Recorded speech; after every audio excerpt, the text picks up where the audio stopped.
But if Captain Han could tell a Velkari general to kneel first, maybe we can do the impossible too. On the 5th day of the war, the Velkari changed tactics. They stopped testing. They stopped being careful. They committed everything. 200 ships descended toward Earth's surface. Not to orbit, not to bombard from space. They came down to land, to occupy, to conquer. Captain Yoon Ha-jun watched them come. He stood on top of a building in Seoul, surrounded by his soldiers. They were not professional military. Most of them were volunteers. Teachers, students, factory workers, anyone who could hold a weapon. The real army had been destroyed in space. What was left were people who refused to give up. Here they come, someone said quietly. The Velkari landing ships were massive. Each one could carry 1,000 soldiers. They landed in parks, in streets, in the river. Their doors opened and Velkari warriors poured out. Ha-jun had fought in urban combat before. He knew the rules. The enemy expects you to meet them in open battle. So you don't, you hide, you wait. You strike when they are not ready. Remember the plan, he said into his radio.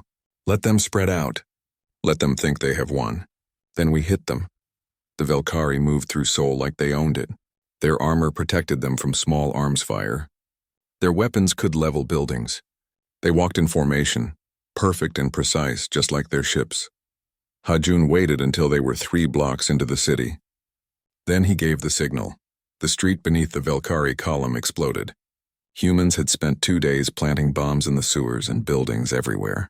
The explosions were not powerful enough to kill the armored warriors, but they were powerful enough to separate them, to confuse them. Then the real attack began. Humans appeared from buildings, from alleys, from sewers. They fired from windows. They threw homemade explosives. They used anything they could find as weapons. The Velkari had better armor and better guns. But they had never fought in a city. They had never fought an enemy that refused to face them directly. One Velkari soldier turned toward a building where shots were coming from. Before he could fire, the building collapsed on him. Humans had rigged it to fall. The warrior was trapped under tons of concrete and steel. Another soldier chased a human fighter into an alley. The human ran until the alley narrowed. Then he jumped up, grabbing a fire escape ladder. The Velkari, too big in his armor, got stuck. Other humans appeared above and below him. They shot him from both sides where his armor was weakest. They are adapting, Ha-jun said into his radio. Change positions. Never stay in one place. The battle raged for hours. The Velkari killed many humans. Their weapons were devastating. But humans kept coming. For every one killed, 2 more appeared. They refused to stop. Why won't they surrender? One Velkari commander radioed back to the flagship. We have killed hundreds. They cannot win. Then kill thousands, came the reply. Make them understand. But the Velkari were starting to understand something else. Earth was not like other worlds. Humans were not like other species. These people would rather die than submit. Back in space, Dr. Kang Sora presented her plan to Captain Han Mirai. Sergeant Bae Yuna stood beside her, looking nervous but determined. You want to board the flagship? Mirai said. It was not a question. It is the only way, Dr. Kang replied. The virus Yuna has created can shut down their entire network, but it needs to be uploaded directly into their central system. The tracer device cannot do that. It can only read information, not write it. How would you even get close? That ship is surrounded by their entire fleet. That is the problem we need to solve, Dr. Kang admitted. Jimin spoke up. What if we don't try to sneak in? What if we force our way in? Everyone looked at him. The Velkari have been cautious with their flagship. Jimin continued. They keep it far from combat. But what if we gave them a reason to bring it closer? What if we threaten something they cannot ignore? Like what? Mirai asked. Like you, Captain, the plan was insane. Everyone agreed on that. But insane was all they had left. Captain Han Mirai would take a small ship. Just her and a few soldiers. They would pretend to surrender. They would broadcast a message saying Earth was ready to submit. But they would only do so directly to General Thavron, in person, on his flagship. He will never believe it, someone said. He might, Mirai replied. He has been fighting us for days. He has lost ships, lost soldiers. He is angry. Angry people make mistakes, and he wants to see me kneel. His pride will make him agree. The message was sent. For 6 hours there was no response. Then came the reply. General Tavron would see Captain Han Mirai. She would be allowed to board his flagship with a delegation of no more than 5. They would surrender Earth formally. Any tricks, any weapons, and everyone dies. Perfect, Mirai said. She chose her team carefully. Jimin would come, Dr. Kang Sora, Sergeant Bei Yuna, and 2 Marines, both experts in close combat. Everyone knew what they were volunteering for. Everyone knew they probably would not come back. The night before the mission, Mirai called her daughter. The girl was 9 years old and living in an underground shelter in Busan. Mama? The girl's voice was scared. I am here, baby, Mirai said. Are you okay? When are you coming home? Mirai felt her heart break. Soon, very soon. But I need you to be brave for me. Can you do that? I am scared. I know, me too. But being brave does not mean not being scared. It means doing what you have to do even when you are scared. Are we going to lose, Mama? No, Mirai said. We are going to win. I promise you. We are going to win. She did not know if it was true, but she needed her daughter to believe it. The next morning, Mirai and her team boarded a small shuttle. It was unarmed. It flew slowly toward the Valkyrie fleet, broadcasting surrender codes the entire way. Valkyrie fighters surrounded them immediately. They escorted the shuttle toward the flagship. The ship was enormous. It looked like a floating mountain made of metal and energy. They docked in the landing bay. Valkyrie soldiers were waiting. Hundreds of them, all armed, all watching. Weapons on the ground, one commanded. The humans complied. They had only sidearms anyway. Nothing that could threaten the Valkyrie. Bei Yuna carried a small computer tablet. For the official surrender documents, she explained when the Valkyrie examined it. They let her keep it. They did not know the tablet contained a virus capable of destroying their entire network. They did not know Yuna just needed to be close enough to their central computer to upload it. General Thavron received them in his command chamber. It was vast and cold, just like the meeting room days before. He sat on his command throne, watching them approach. His 4 eyes showed satisfaction. Captain Han, he said, you have come to kneel after all. Mirai walked forward. Her team stayed back. We have come to discuss terms. There are no terms. There is only surrender. Unconditional surrender, Mirai said. We understand, but we want confirmation that our people will be spared, that Earth will not be destroyed. If you submit completely, your world will become part of the Empire. Your people will live as subjects. This is more mercy than you deserve, Mirai nodded slowly. She seemed to be considering. I need to consult with my team. You have 1 minute, Thavron said. Mirai walked back to her group. They huddled together. To the Valkyrie, it looked like they were discussing surrender. In reality, Mirai was whispering instructions. Bei, how close do you need to be? 10 meters from any access terminal, Yuna whispered back. I can see one on the left wall. But there are guards. Leave them to us, Jimin said. Dr. Kang added. Once the virus uploads, their systems will go down. All of them. We will have maybe 2 minutes before they realize what happened. 2 minutes, Mirai repeated. Then we run. Understand? No heroics. Upload the virus and run back to the shuttle. What about you? Jimin asked. I will keep Thavron distracted. Captain, that is an order, Mirai said firmly. She turned back to Thavron. We accept your terms.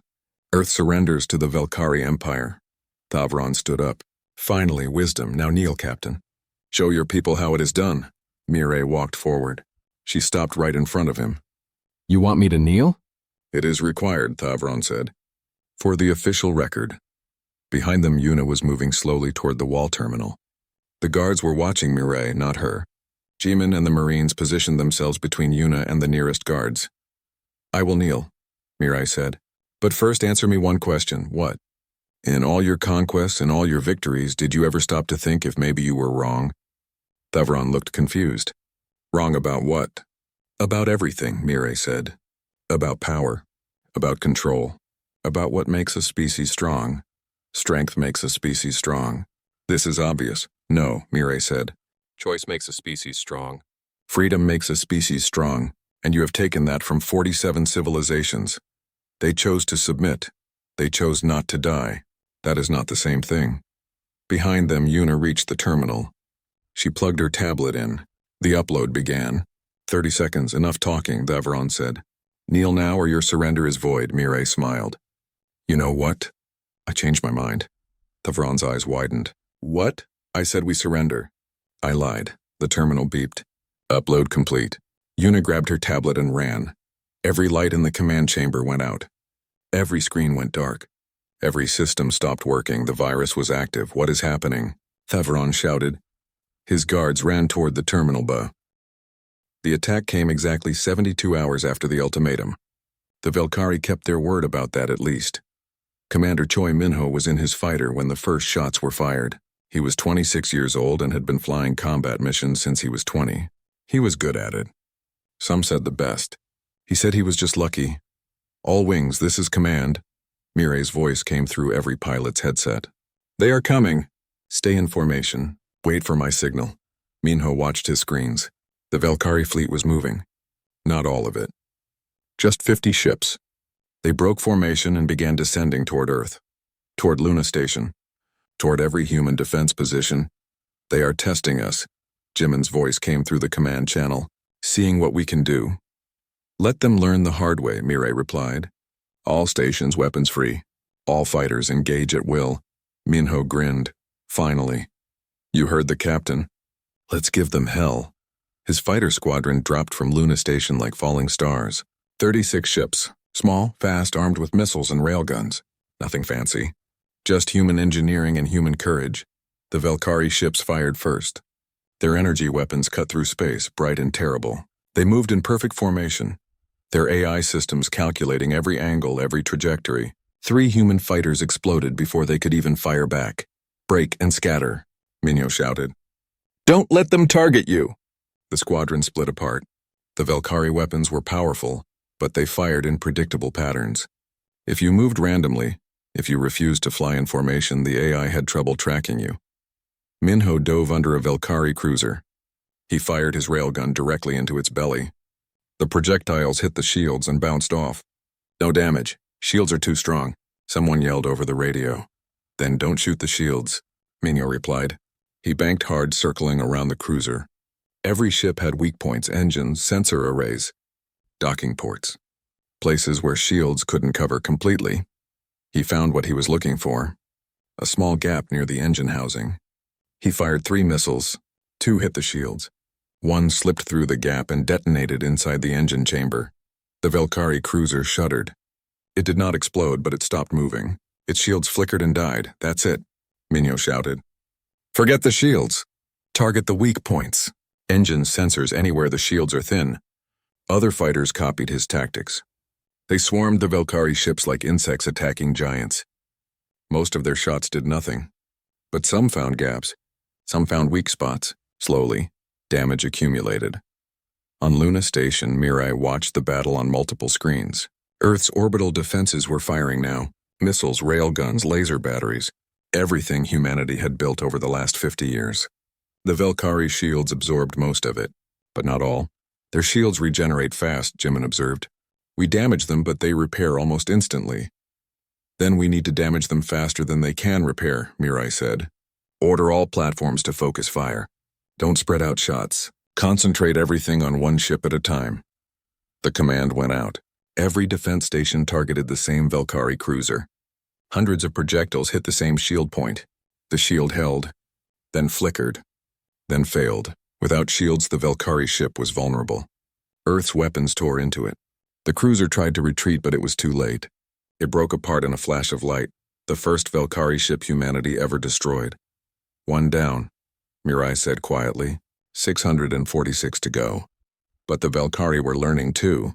Their AI systems adjusted. Their formation changed. They began targeting the human defense stations instead of the fighters. Energy beams lanced down from space. Orbital Platform 7 exploded. Then Platform 12. Then Platform 3. We are losing ground, Jimin said. They are adapting too quickly. Mirai watched the battle. He was right. For every Velkari ship they damaged, they lost a dozen human positions. The math was not in their favor. Pull back, she ordered. All fighters return to stations. All platforms activate emergency protocols. Captain, if we retreat, they will reach Earth, someone protested. They are going to reach Earth anyway, Mirai said. Save what we can. This is just the first wave. We need to survive for the next one. The retreat was bloody. The Velkari pursued. More fighters were lost. More stations went dark. But most made it back. Most survived. In the end, humanity had destroyed 5 Valkyrie ships. Damaged 20 more. But the cost was terrible. 15 orbital platforms gone. 87 fighters destroyed. Over 1,000 people dead. And the Valkyrie still had over 600 ships left. "This is hopeless," someone whispered in the command center. Mireille heard it. She stood up. "No, this is data." Everyone looked at her. "We learned," she said. "We learned their shields have weak points. We learned they can be damaged. We learned they adapt quickly but not instantly. Most importantly, we learned we can make them bleed. That is not nothing." Jimin pulled up casualty reports. His face was pale. "Captain, at this rate, we have maybe 3 more days before they overwhelm us completely. Then we have 3 days to find their weakness," Mireille said. She looked at Dr. Kang Sora, who had been silent through the whole battle. "Tell me you found something." Dr. Kang had been working at her console non-stop. Her eyes were red from lack of sleep. Her fingers flew across screens covered in alien code. "The tracer is working," she said. "I have been receiving data constantly." "Their communication network is massive. But I found something interesting." She pulled up a diagram. Every ship is connected. Every weapon.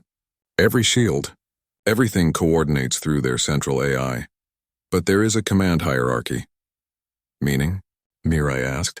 "Meaning there is a primary ship, a flagship. General Thavron's ship. It sends instructions to all the others. They follow its commands. Can we target it? It is the most heavily defended ship in the fleet. Their best shields. Their most weapons. It never gets close to combat." Dr. Kang shook her head. "But if we could disrupt it somehow, even for a moment, the entire fleet would be confused. What would we need?" Dr. Kang looked up. Her expression was intense. "I need more time, more data. And I need someone who understands computers better than I do." "Who?" "There is a sergeant in our cyber warfare division. Baeduna. She is young but brilliant. If anyone can create a virus that can hurt the Valkyrie AI, it is her." "Get her," Mireille ordered. "Give her everything she needs. All our resources. All our time." The next 48 hours were chaos. The Valkyrie attacked again. And again. Each time humanity fought back. Each time they learned a little more. Each time they lost a little more. Commander Choi Minho led raid after raid. His squadron was down to 18 fighters now. Half of them were damaged. All of them were running low on ammunition. But they kept flying. On one run, they discovered something. Valkyrie ships used energy shields, but human ships used physical armor. That meant human tactics were different. Old tactics. Tactics from before energy weapons. "What if we rammed them?" one pilot suggested during a briefing. Everyone stared at her. "I'm serious," she said. "Their shields stop energy and projectiles." "But what about mass? What about a fighter going full speed directly into their ship?" "That's suicide," someone said. "Everything we do is suicide," Minho pointed out. But she might be right. Their shields are designed for weapons, not collisions. They tested the theory. One volunteer pilot, running out of ammunition and with a damaged fighter, aimed directly at a Valkyrie destroyer. Full speed, no weapons, just momentum. The fighter hit the shield. For a moment, everyone thought the shield would hold. Then it didn't. The fighter broke through. It crashed into the destroyer's hull. The explosion was massive. Both the fighter and the destroyer were destroyed. But it worked. The shields could be overwhelmed by mass. "We can't just throw pilots at them," Jimin said. "We don't have to," Minho replied. "We have old satellites, debris, space junk. Hundreds of tons of it. We can turn it all into weapons." The tactic was crude but effective. Humanity began using railguns to launch debris at Valkyrie ships, big chunks of metal moving at incredible speeds. The Valkyrie shield stopped most of them. But some got through. Some did damage. It was not enough to win, but it was enough to survive, to buy time.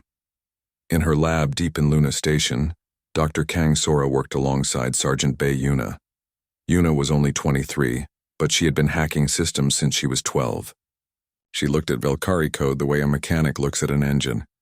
"Their AI is sophisticated," Yuna said, "but it follows rules. Strict rules. It can't improvise. It can't think creatively. If we can introduce chaos into its system, contradictory commands, it might freeze. Like overloading its decision-making process," Dr. Kang said. "Exactly. But we need to deliver the virus directly into their network. The tracer is just reading data. We need to inject something into their system. How? Yuna was quiet for a long moment. We need to get close. Really close. To their flagship. And we need direct access to their network. That is impossible, Dr. Kang said. Maybe, Yuna said. Or maybe it's just really difficult. She pulled up schematics of the Valkyrie flagship. If we could board it, if we could get inside their systems, I could upload the virus directly. Dr. Kang stared at her. You want to board General Thavron's flagship? In the middle of a war? I'm just saying it's technically possible. You are insane. Probably, Yuna admitted. The sky above Seoul turned dark at exactly noon, not from clouds or storms but from the shadow of ships, hundreds of them. Each one larger than the biggest building ever made by human hands. They appeared without warning, blocking out the sun across every major city on Earth. Captain Han Mirai stood in the command center of Luna Station, staring at the screens showing the alien fleet. She had been a soldier for 12 years. She had fought in 3 wars. She had seen terrible things, but nothing prepared her for this moment. How many? She asked quietly. Lieutenant Park Jimin checked his screen. His hands shook slightly. 647 ships, Captain. All armed, all pointing weapons at Earth. Mirai closed her eyes for just a second. Then she opened them and became the commander her people needed. Get me a line to Earth Defense Command now. Before Jimin could respond, every screen in the command center changed. The tactical displays vanished. In their place appeared a face. It was not human. The creature had 4 eyes arranged in a diamond pattern. Its skin looked like polished stone. It wore armor that seemed to glow with its own light. Humans of Earth, the creature said. Its voice was deep and filled with certainty. I am General Thavron of the Valkyrie Empire. We have come to bring you into our domain. You have 72 hours to surrender your weapons, your governments, and your military forces. If you comply, your species will be allowed to live as subjects of the Empire. If you resist, and the general paused, then you will be eliminated like all others who chose foolishly. Mirai felt her heart pounding. Around her, the command center fell silent. Everyone stared at the screens. General Thavron leaned forward. Understand this, humans. 47 species have joined the Valkyrie Empire. 47 civilizations now serve us. All of them were given the same choice. All of them made the wise decision. Humans will kneel before the Valkyrie Empire. This is not a request. This is a fact. The transmission ended. The screens went black. For a long moment, nobody spoke. Then someone started crying. A young ensign at the communication station. She pressed her hands to her face and sobbed. Others looked down at their stations, unable to meet each other's eyes. Captain? Jimin's voice was uncertain. What do we do? Mirai walked to the center of the command platform. She looked at her crew. Young people, old people, humans from every corner of Earth who had joined the Defense Coalition to protect their home. They all looked terrified. We do our jobs, she said firmly. Jimin, I need full tactical analysis of that fleet. I want to know everything. Ship types, weapon signatures, formation patterns, everything. Yes, Captain. Jimin's voice grew steadier. Having orders helped. Bay, get me communications with Earth. I need to speak with the Security Council. A woman at the communication station nodded. Working on it, Captain. Within an hour, Mirai was in a virtual conference with Earth's leaders. Presidents, prime ministers, generals, and admirals filled the screen. They all looked the same, shocked, afraid, some angry, others defeated before the fight even began. We need to consider their offer, said one president. Our people's lives are at stake. Consider surrender? Another leader snapped. We haven't even tried to fight. Fight with what? Someone else argued. Did you see those ships? We have nothing that can touch them. The argument grew louder. Mirai waited. She had learned long ago that sometimes the best thing to do was let people exhaust themselves. Finally, the Secretary General of the United Earth Council raised her hand. Captain Han, you are our most experienced combat commander. What is your assessment? Mirai took a breath. They are more powerful than us. That is clear. But I find something strange about their approach. Strange how? They gave us 72 hours. Why? If they wanted to destroy us, they could start now. They gave us time to panic. Time to argue among ourselves. Time to accept that we are beaten before we even begin. Mirai paused. This is psychological warfare. They are trying to win without fighting, and that means? The Secretary General asked. It means they don't want to fight us. Maybe they prefer easy victories. Maybe they are not as strong as they appear. I don't know yet. But I think we should find out. Another leader shook his head. You want to risk all of humanity on a guess? I want to risk humanity on humanity, Mirai said.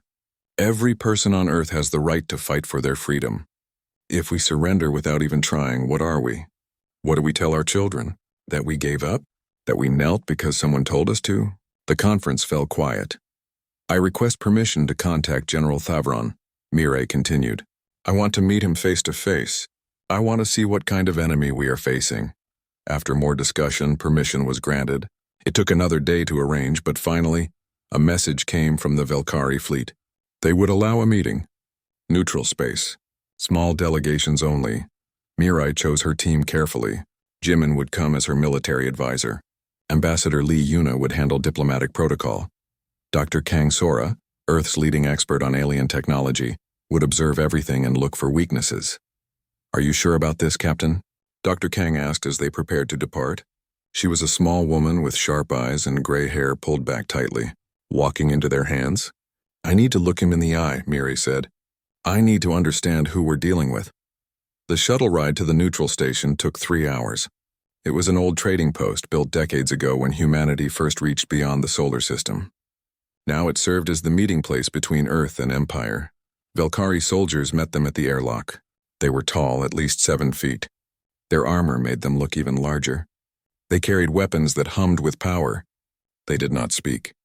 They just gestured for the humans to follow. The conference room was vast and cold. Everything was made of metal and stone. At the far end, sitting on a raised platform, was General Thavron. He looked even more impressive in person. His armor caught the light like a prism. His 4 eyes watched them approach. So, he said as they entered, the humans send a woman to beg for mercy. Mirai stopped walking. She stood straight and looked directly at him. I came to talk. Not to beg. Thavron made a sound like laughter. Talk then. You have 72 hours to surrender. The time grows short. Why? Mirai asked. Why do you want Earth? Want? Thavron seemed confused by the question. This is not about want. This is about order. The galaxy needs order. The Velkari provide that order. Species that accept this live. Species that resist die. It is simple. 47 species accepted, Mirai said. Why should we be the 48th? Because the alternative is extinction, Thavron said flatly. Because you are weak. Because you have no choice. He stood up, towering over them even from across the room. You will kneel, Captain. Your species will kneel. This is inevitable.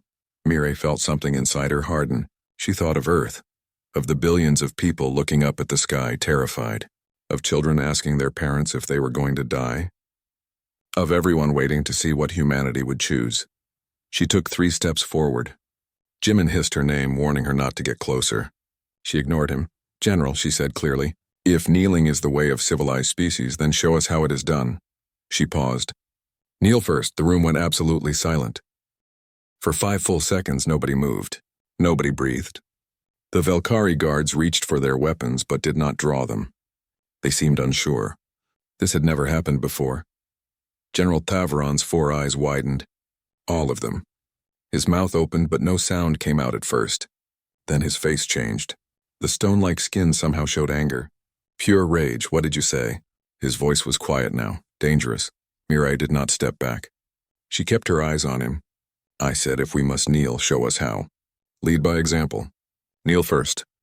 Behind her, Ambassador Lee Yuna made a small noise. It might have been fear or admiration. Probably both. Dr. Kang Sora whispered something in Korean. Jimin just stared at Mirai like she had lost her mind. Thavron came down from his platform. Each step echoed in the silent room. He walked until he stood directly in front of Mirai. He was twice her height. His shadow covered her completely. His armor glowed brighter with his anger. In all my years, he said slowly, in all my conquests and all the worlds I have brought into the Empire, no one has ever spoken to me this way. No one has ever dared. Then you have only conquered cowards, Mirai said. Her voice did not shake. She refused to let it. One of the Velkari guards drew his weapon. The sound was like metal scraping on metal.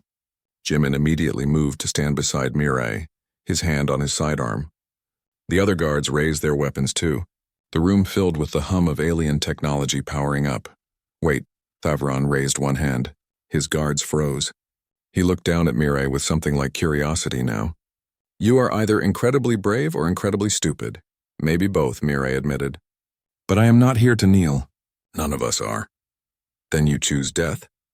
We choose to stand. Thavron tilted his head. You realize what you are refusing? The Velkari Empire spans 1,000 worlds. Our fleets number in the thousands. Your entire species could disappear in a single day. We have weapons that can crack planets. We have soldiers who have trained for centuries. And you, with your primitive ships and basic weapons, think you can resist? I think we can try, Mirai said. And maybe that is more than your 47 conquered species ever did. Something changed in Thavron's expression. Mirai could not read alien faces well, but she thought she saw surprise, maybe even respect, just a flash of it. You don't understand what you are doing, he said. The species that refused us before are extinct now, gone, erased from the galaxy. There is a reason 47 civilizations chose to surrender. They were smart enough to know when they were beaten, or scared enough, Mirai countered. But let me ask you something, General. In all your conquests, did anyone ever fight back? Really fight? Or did they all surrender when they saw your ships? Thavron was quiet. That's what I thought, Mirai said. You have never actually fought a war. You have accepted surrenders. You have occupied defeated worlds. But you have never faced an enemy that refused to quit. Careful, human, Thavron warned. You are giving me reasons to make your death slow. I am giving you a chance to leave, Mirai said. Take your fleet. Find easier prey, because if you stay, we will fight. And when we fight, we don't stop. We don't surrender. We don't kneel, ever. Ambassador Lee Yuna stepped forward. She was a small, elegant woman who had spent 30 years in diplomacy. General Thavron, perhaps we could discuss terms. There are no terms, Thavron cut her off. There is only submission or destruction. Then I suppose we are done talking, Miri said. She turned to leave. Captain Han, Thavron called out. She stopped but did not turn around. I want you to understand something. When your cities burn, when your people die, when everything you love turns to ash, remember that you chose this. You could have saved them. All you had to do was kneel. Now Mirai turned. She looked back at him. General, I want you to understand something too. When your ships start falling from our sky, when your soldiers start dying on our streets, when you realize you cannot win, remember that we gave you a chance to leave. She walked out. Her team followed quickly. The Velkari guards let them pass. They did not speak until they were back on the shuttle. Even then, they waited until they were away from the station and heading back to Luna. That was either the bravest or the most foolish thing I have ever seen, Ambassador Lee said finally. It was necessary, Mirai replied. She was looking at the data screen in front of her. During the meeting, while everyone was distracted by her confrontation with Thavron, Dr. Kang had done something. She had placed a small device on the underside of the conference table. A tracer, a digital spy, did it work? Mirai asked quietly. Dr. Kang smiled. It was a fierce smile. It worked. I'm already receiving data from their communication network. Not much yet, just fragments, but it's a start. Jimin leaned back in his seat. You planned this. The confrontation, the insults. You wanted to keep them focused on you. They think we are primitive, Mirai said. They think we are emotional and reckless. So I gave them what they expected. While they watched me, Dr. Kang did her work. What if Thavron had shot you right there? Ambassador Lee asked. Then someone else would lead the resistance, Mirai said simply. But I gambled that he wouldn't. He's a general. A conqueror. He has pride. Shooting an unarmed woman in a meeting would be beneath him. At least I hope so. The shuttle flew on through space. Earth hung in the distance, blue and green and beautiful. Above it, the Velkari fleet waited like dark clouds. What happens now? Jimin asked. Now we go home, Mirai said. We have maybe 60 hours before their deadline. We use every second. Dr. Kang will analyze the data from the tracer. Our engineers will prepare every weapon we have. Our people will be told the truth. We will not surrender. We will fight. Can we win? Ambassador Lee's voice was quiet. Mirai looked at Earth. She thought about her daughter living in Busan. She thought about her parents, her friends, everyone she had ever known. 7 billion people, all depending on her. I don't know, she said honestly, but I know we can make them regret coming here. When they reached Luna Station, Mirai called an emergency meeting. Every senior officer, every department head, every scientist who might help. They gathered in the main briefing room. Listen carefully. Mirai began. In approximately 58 hours, the Velkari will attack. This is not speculation. This is fact.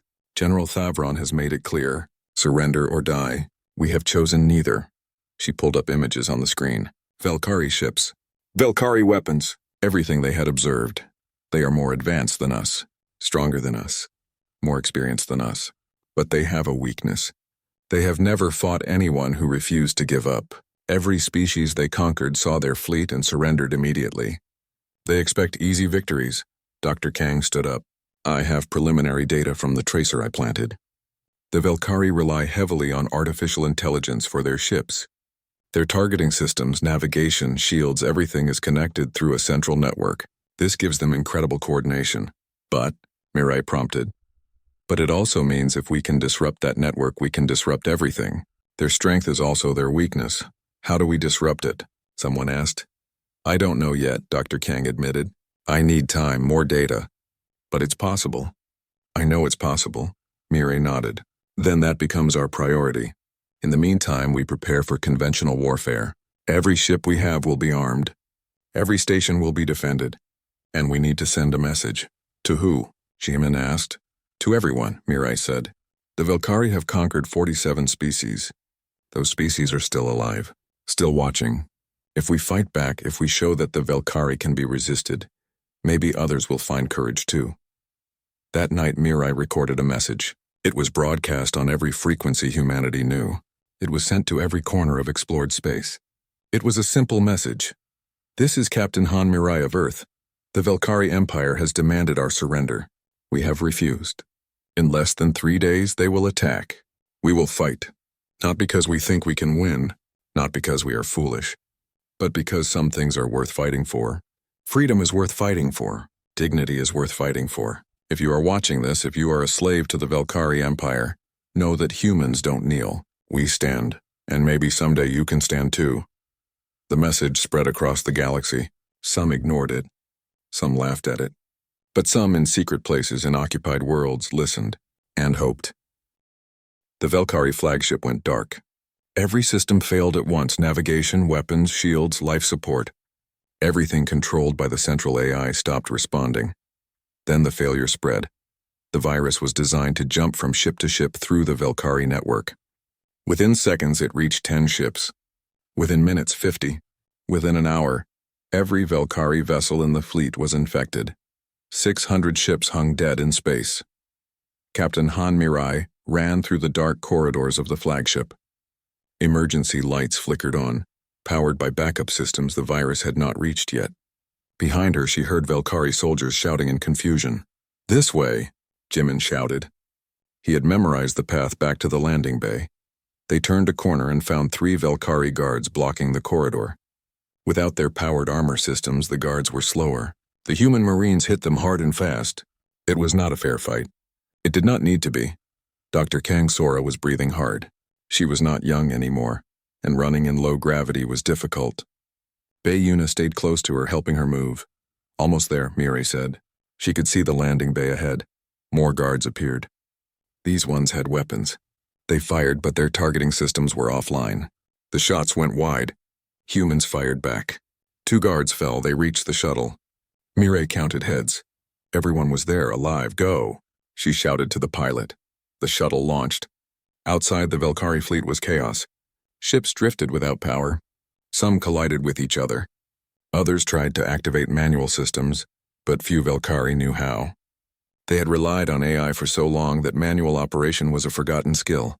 Did it work? Mirai asked Yuna. The young sergeant was checking her tablet. The virus is spreading perfectly. Every ship is infected. Their entire network is down. For how long? I don't know. Days, maybe. Or they might never recover. The virus corrupts their core systems. They will need to rebuild everything from scratch. Mirai allowed herself a moment of relief. Then she got back to work. Get me a channel to all Earth forces. Now. The communication went out across every human channel. This is Captain Han Mirai. The Velkari fleet is disabled. All ships are powerless. This is our chance. Every weapon we have, every ship that can fly, attack now. Target their engines. Target their reactors. Destroy them while they cannot fight back. The response was immediate. From Luna Station, from Earth's surface, from every surviving orbital platform, humanity struck. Missiles launched. Railguns fired. Every weapon that still worked was aimed at the helpless Velkari fleet. Commander Choi Minho led his remaining fighters in wave after wave of attacks. Without shields, without weapons, the Velkari ships were easy targets. He felt no joy in it. This was not a fair fight, but war was never fair. Target the big ones first, he ordered. The battleships. Make sure they can never threaten us again. One by one, Velkari ships exploded, beautiful and terrible flowers of light blooming in the darkness of space. On General Thavaron's flagship, emergency power was restored. Not full power, just enough for basic functions. Thavaron stood in his command chamber watching the screens as his fleet died. How? He whispered. How did they do this? An officer approached. General, we are detecting multiple breaches. Human boarding parties. They are entering disabled ships across the fleet. Defend them. We cannot, sir. Most of our soldiers are trapped. The doors will not open without the central computer. Communications are down. We are scattered and blind. Thavaron felt something he had not felt in decades. Fear. The Velkari Empire was built on technological superiority, on perfect coordination, on AI systems that never failed. Now all of that was gone.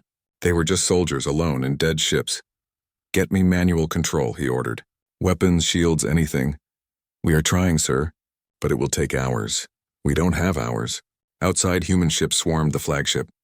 They fired on the engines, on the reactors, on anything that looked important. Sir, we have a human transmission, an officer said. Captain Han Mirai is asking to speak with you. Thavaron wanted to refuse. But he was a military commander. He understood when a battle was lost. Put her through. Mirai's face appeared on the screen. She looked tired but determined. General Thavaron, your fleet is defeated. Your ships are dying. You have lost. This is treachery, Thavaron said. You came to surrender. You lied. Yes, Mirai said simply, we lied. Just like you lied when you said you came in peace. Just like you lied to 47 other species about respecting their cultures. Everyone lies in war, General. We just learned from the best. If you are going to kill us, then do it. Stop talking. I don't want to kill you, Mirai said. I want you to surrender. Thavaron laughed. It was a bitter sound. You want us to surrender? To you? Yes, right now. Order your soldiers to stand down. Order them to evacuate their ships. We will take you prisoner. You will live. Your soldiers will live. But your war is over. And if I refuse, then we destroy every ship. Every soldier. Every single Velkari in this system. And then we take your technology, reverse engineer it, and we find your homeworld. And we do to you what you tried to do to us. Thavaron was silent. He looked at the screens showing his dying fleet. He thought about his people. His homeworld. His civilization. You would really do it, he said quietly. You would kill us all. If you force me to, Mirai said. But I don't want to. Despite everything, I don't want more death.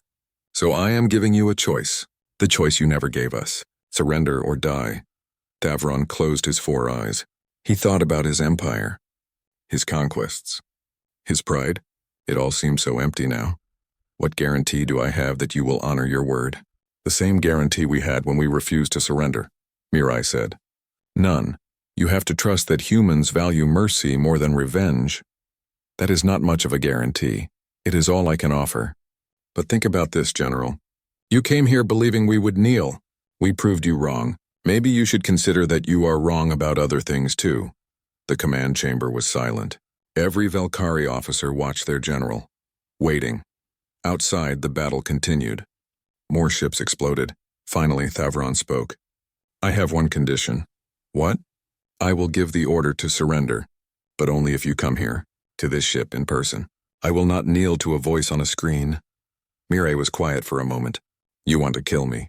One last act of defiance, and perhaps, Thavaron admitted, or perhaps I want to see the human who defeated the Velkari Empire, face to face.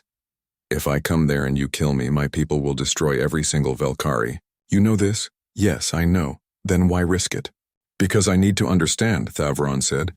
I need to understand how you did this.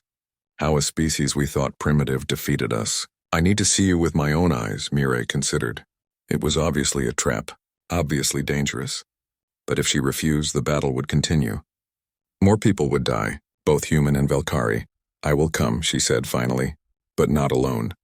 My second officer comes with me, and your soldiers surrender first. Evacuate the ships. Move to the disabled cruisers we designate. Then I come.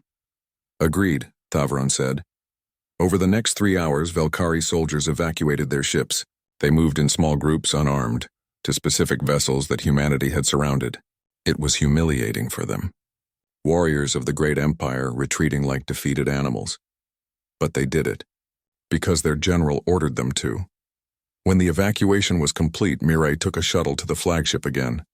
This time Jimin was with her, and 50 human marines, all heavily armed. They found Thavron in his command chamber. He stood alone. His armor was damaged. He looked tired. You came, he said. I gave my word, Mireille replied. She walked toward him slowly. The marines stayed back, but their weapons were ready. Thavron looked at her. Really looked at her. She was small, young, nothing special about her appearance, but her eyes were strong. Determined. How did you do it? He asked. The virus. The tactics, all of it. Your species should not have been capable of this. You made assumptions, Mireille said. You assumed we would be like the other species you conquered. You assumed we would be afraid. You assumed technology made you invincible. You assumed wrong. It was more than that, Thavron insisted. I have studied your species. You fight among yourselves constantly. Your world is divided. Your technology is primitive. By all logic, you should have been easy to defeat. Maybe that's exactly why we won, Mireille said. We fight among ourselves, yes. But when an outsider threatens us, we unite. We are divided, yes, but that means we think differently creatively. Our technology is primitive, yes, but that means we know how to fight without it. She stepped closer. You conquered 47 species, General, but none of them were really warriors. They were civilized, peaceful, advanced. They surrendered because they were smart enough to know when they were beaten. But humans, she smiled. We are too stupid to know when we are beaten. We fight even when we cannot win. We stand even when we should kneel, and sometimes that stupidity is exactly what you need. Thavron was quiet for a long moment. Then slowly he began to lower himself. His 4 legs bent. He knelt before her. I surrender, he said quietly. The Velkari Empire surrenders to Earth. Mireille looked down at him. The great general. The conqueror of worlds, kneeling. She felt no triumph, only sadness. Stand up, General, please. Thavron looked up at her, confused. Stand up, Mireille repeated. We don't need you to kneel. We never did.